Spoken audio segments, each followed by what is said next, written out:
Hello! So today, explain ko sa inyo kung ano nga ba yung GGives at kung paano ito nako-convert into cash. Unang-una, ano nga ba yung GGives?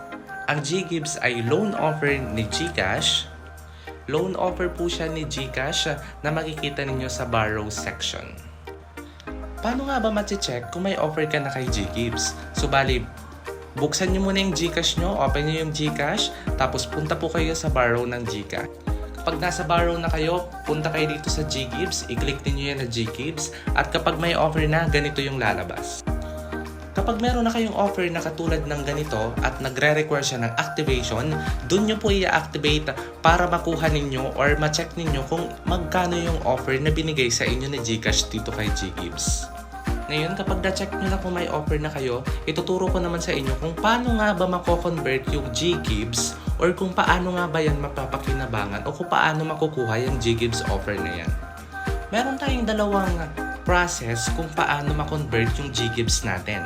So, unang process na ituturo ko sa inyo ay yung via scan QR. So, bali magsisend ako sa inyo ng QR, etong merchant QR, tapos i-scan ninyo siya sa GCash. Ayan, pag nasa GCash na kayo, i-click ninyo itong QR na nasa baba, yung nasa gitna. I-click ninyo yan ng QR. Pag na-click na ninyo, i-scan ninyo or i-upload ninyo yung QR, yung merchant QR, tapos select po ninyo yung GGives para ma-process ang inyong GGives. Registered merchant QR ang gumagana sa GGives. So kapag merchant QR siya, pwede siyang i-scan. Pwede nyo siyang ma-convert yung GGives ninyo kapag merchant QR or yung GCash QR, yung ini-scan po ninyo. Yung merchant QR siya, no? Hindi siya yung personal QR. Pangalawa namang process natin ay via bills. Magbibigay ako sa inyo ng bills at doon natin siya ipa-process. Ayan. Gumagana din si GGives sa mga electric bills katulad ng Meralco. Katulad ng Meralco, gumagana po si GGives. So kung halimbawa ayaw nyong ipa-convert or need ninyo magbayad ng kuryente, pwede nyo po siyang bayaran gamit ang GGives.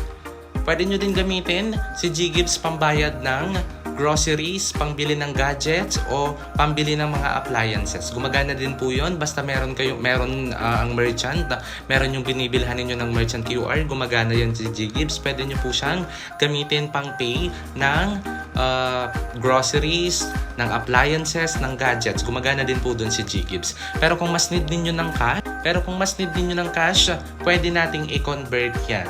Message nyo lang ako dito sa aking FB account. John Lennon Mimay, Patriarca, yung may blue badge po, no? Yung may blue badge, may blue verification, and may 7.9k followers. And meron din po tayong YouTube channel. Pwede po kayong mag-subscribe doon and pwede nyo pong panoorin yung mga videos natin doon tungkol sa mga kino-convert natin. So yun lang, ganun lang kadali i-convert ang GGives. Dalawang paraan lang yan, either via QR or via bills. Depende sa inyo kung saan niyo gustong ipa-convert na process na yon.